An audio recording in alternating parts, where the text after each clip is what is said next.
Hello everyone, welcome to, let's see, some idiot has a scripted recording, some idiot is doing a celebration sort of milestone here, actually doing two celebration milestones with this one. I'm going to try and keep this very quick. It has been 1 year for the channel being in operation. That is awesome. I'm going to have this uploading a day after our 1 year, which was July 25th, 2004. And I wasn't expecting to still be doing recording at this point, so that's cool. For everyone that's been here this entire time or coming along the way, thank you so very much. I absolutely love every last one of you. Yes, even you. You know who you are. Also, the channel has hit 100 subscribers, so as I understand is the thing to do, I'm going to go through and do a 100 subscriber video. Now, it just so happens that I actually know who the 100th subscriber to the channel was. Old friend of mine from many, many moons ago, when I would engage in freeform role-playing online over at Project JJ. Prior to Project JJ, this individual was a member of the... I was not heavy at this scene. It was this... I want to say it was like the Star Wars Cantina. Thank you, Sondel. It was at the Star Wars Cantina, and there was a lot of just freeform role-playing done because we were all a bunch of teenagers with a shitload of imagination and an entire internet vista in front of us, and Star Wars was cool shit. This individual, as I recall, went by the handle Y-Wing Pilot. Fantastic dude. I don't even know if he's doing photography anymore, but I know that he did that back in the day. Was really solid with it. Absolutely love you. So, Kevin, this one is in recognition and appreciation for you being the 100th subscriber to the channel. Thank you. This will also be my first scripted video. I have learned through the course of doing this, one, I suck at writing a script. I like to think that I'm a writer and that I can write quite well. I've been told that's the case. But writing out a script for this was, I don't know if it was just the subject matter for this, or, and there just wasn't that much. If it's the fact that had various things stressing me out at various points, none of which is, there's just life happening, you know how that goes. So there could be a number of factors, or just the fact that, I don't know, I like doing the whole, like, off-the-cuff thing. I'm really enjoying that as a vibe. So there may not be that much in the way of scripted videos in the future, but we will see. Things can always shift and change.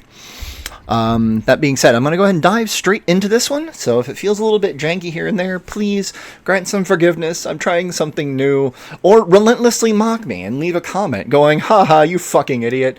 That's also good. Engagement is engagement as far as this platform is fucking concerned. So let's go. Let me ask you guys a question here.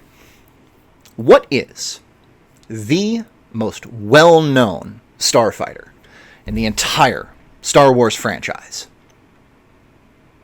The answer to that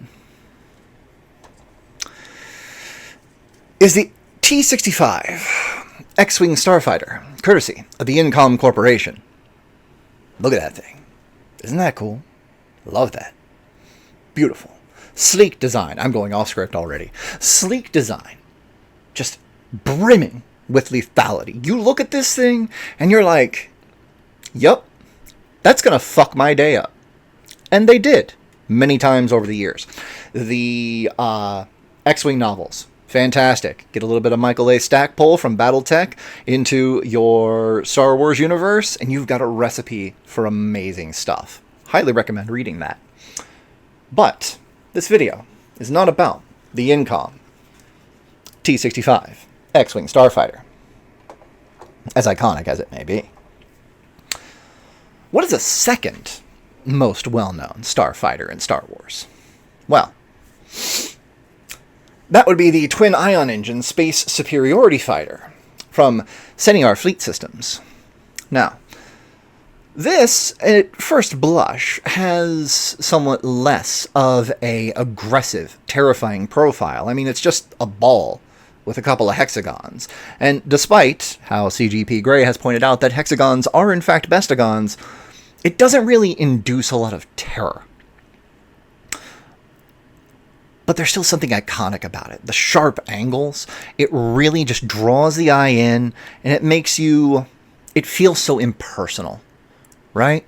It feels like this thing is going to blow your ass out of the sky, and they're not even going to care. You're barely even worth being a number to the force behind this. And that's its own kind of existential horror.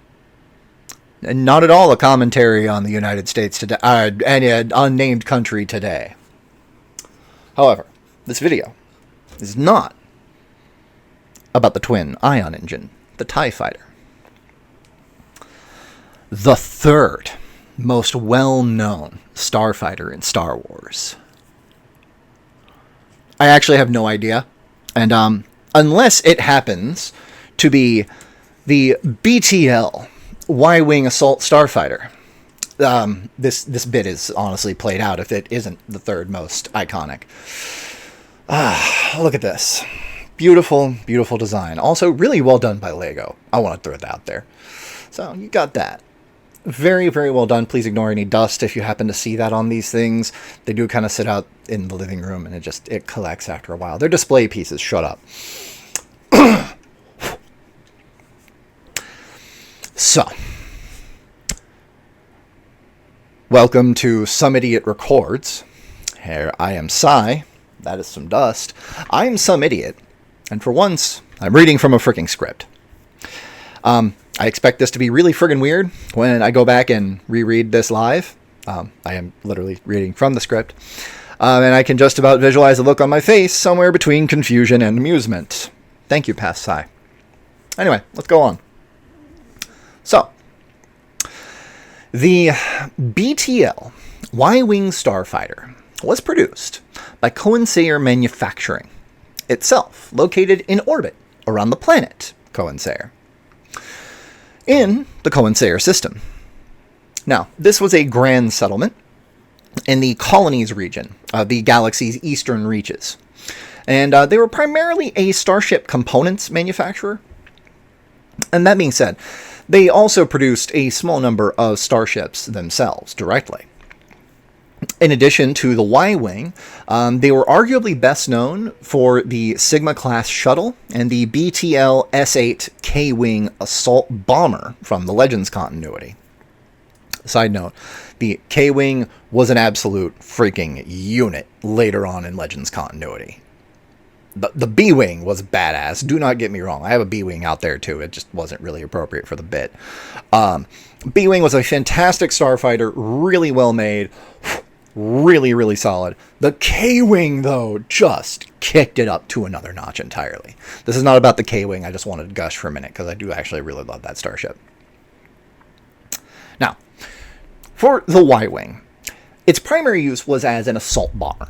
And it was equipped with two MG7 proton torpedo launchers, which I believe on the design would have been located here, right underneath. What you can see on the actual Lego, that little red marker, that would be the location of the torpedo launchers themselves. Now, each of these bays would carry a total of 5 proton torpedoes. There's a total of 10 at full armament capacity.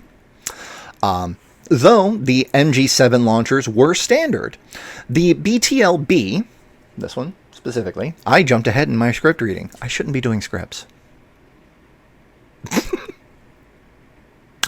I'm going to keep running with it. The launchers could be refitted with a complement of proton bombs for penetration of heavier defenses. Now, if you'll excuse me if the reading of all of this goes a little bit disjointed and out of order, that's because I'm jumping back a paragraph. Now, the original Y-Wing model, the BTLB... Wait, no, this was not the BTLB. The BTLB was the one that was in the Clone Wars. Had a much different design. It saw use in many engagements during the Galactic Republic and Clone Wars era. It measured a total of 23.4 meters in length, and it could reach a maximum atmospheric speed of 950 kilometers per hour using its 2 twin ion jet engines. It was also equipped with a hyperdrive, which did allow for a great deal of versatility for different mission profiles, unlike many other starfighters that were present at the time. Now, this model did vary significantly from subsequent designs, mostly in the fact that the BTLB had a full hull covering on the fuselage and the engines, as opposed to the more bare bones design that you are seeing in my hands right now. It was also had a bubbled turreted gunnery station that allowed for a 360-degree view of the surrounding space. But this was eventually removed entirely thank you, Sondel, in favor of a cockpit-operated turret, as you can see right here. So with the original design, it had a bubble located on this spot here with the turret there, much like was present in the Millennium Falcon in the movies. But that was just taken away. If I had to guess, in-universe, aside from the fact that, it was creating stuff after the fact to then match with this design, in-lore reason, I would assume, is a bubble's going to be a much more prominent targeting space. Give it a sleeker design, less likelihood of it getting blown out from there, which would then also affect the pilot and just cause all kinds of problems. This simplifies things. Now, the Y-Wing was designed as a bomber first and a dogfighter as a distant second. This, however, did not mean that it was a defenseless spacecraft. It had two, right here, front-mounted laser cannons that were provided for a direct retaliatory fire option. And its single RMEC SW4 dual ion cannon allowed it to disable enemy targets. That would be this right here up on top. That was the turret-operated option. Now, this was really useful for disabling enemy targets when it worked. Apparently, in lore, the SW4 was a rather sensitive system and was almost universally hated by maintenance technicians for the amount of fine work that was required to keep it in working order. But the ion cannon was useful, and the weapon was most often linked to a gunner station, which would allow it to be more effectively utilized. When there wasn't a gunner available, the cannon was frequently locked into a forward position to make it easier for a single pilot to use it. As a last note, the BTLB was equipped with a astromech socket, which allowed a cute and cuddly little psychopath. See, right there? You can kind of see that. Come on, back in your slot. Get back in there. Oh my god. Okay. Allowed a cute and cuddly little metal psychopath to come along for whatever chaos ride the pilot was headed for. Beep boop, motherfuckers. That's actually written there. I'm proud of that. Now, unfortunately, the BTLB was not something that meshed well with the Tarkin doctrine, as emphasized by Grand Moff Tarkin. That's its own entirely separate thing. I am positive other YouTubers have covered this much more effectively than I ever would. I would highly recommend go check out Eckhart's Ladder or Corey's Datapad, or Meta Nerd's Lore. I'm positive one of them has probably covered the Tarkin doctrine at length. Suffice to say, the Tarkin doctrine did summarize as speak loudly and carry the biggest dick and smack everyone with it. That's a pretty sufficient explanation. And starfighters didn't go along well with that. Its entire focus was an overwhelming show of power via capital ships. By the time the Rebel Alliance was coming into full swing, the Galactic Empire honestly had done away with most of the aging Y-Wing fleet. However, despite the later abandonment of the Y-Wing by the Galactic Empire, it did still have its heyday as a fighter craft, and many different varying designs were made. The BTL-S3 was perhaps the most well-recognized design by far, featuring prominently in the Alliance to Restore the Republic's efforts against the Empire. This was a much shorter craft, measuring only 16 meters in length. It had a higher atmospheric speed than the BTLB, clocking in at approximately 1,000 kilometers per hour. And while it was hyperdrive equipped, it was slightly less capable with its hyperdrive. In terms of armament, it varied very little from the BTLB's design, though it would later be replaced by the B-Wing as the preeminent bomber craft, at least until the much later and absolutely sexy K-Wing. It was still regarded positively by fighter pilots across all militaries and doctrines. Now, another variant was the BTL A4, which wasn't much different from the S3, except it had no dedicated gunner station. It is said that it had a greater carrying capacity, better staying capacity. I've been reading way too much D&D lately. Than the S3, but its weaker deflector shields meant most pilots were flying a bit closer to the sun, if you catch my drift. Still, the extra available power did give the engines an increased performance, and that was a plus. Instead of flying a langorious, narcoleptic whale through space, you got to fly that same whale, except with rocket skates. Other modifications on the BTL design did exist, but they were largely minimally used, or very specific variations for limited purposes. And this isn't terribly surprising, all things considered, as Cohen Sayer did a pretty damn good job of making a robust and easily modded design. The Empire may have been more inclined to have its hands down CNR Fleet Systems' pants, but the Y-Wing endured. These craft were still kicking around as late as the Yuuzhan Vong War, and still hanging in there, albeit barely, with craft designed 40 years later. Now, most of the information for all that prior there is pulled directly from the Wikipedia Legends entry on the Y-Wing Starfighter, which I will have a link in the description. I've personally read most of the Legends continuity 2 or 3 times over since I was a kid. And this honestly was very interesting for me to go through and write. And despite the fact that I wound up reading so much, I actually felt like I'd be way more equipped, but my encyclopedic knowledge has faded as the years have gone by. So, any inconsistencies, or if I just missed anything, I mean, again, I'm cribbing notes directly from Wikipedia, but if there's anything important I might have missed, my apologies. And unfortunately, at this point in writing the script, I started just running very much out of steam. What else have I got here? Jesus. Stuff that I've already covered. No additional script. Side. Just ramble, I guess. All right, cool. Yeah, I can do that. Let's see. According to Wikipedia, the non-Wookiee one, just to be clear, various Star Wars starfighters had their aerodynamic abilities tested using the Autodesk Flow Design Virtual Wind Tunnel program in 2018. And of those tested, the Y-Wing had a drag coefficient of 0.68, which, while worse than the real-life example of the F4E Phantom with a rating of 0.02, was better than most of the TIE fighters tested.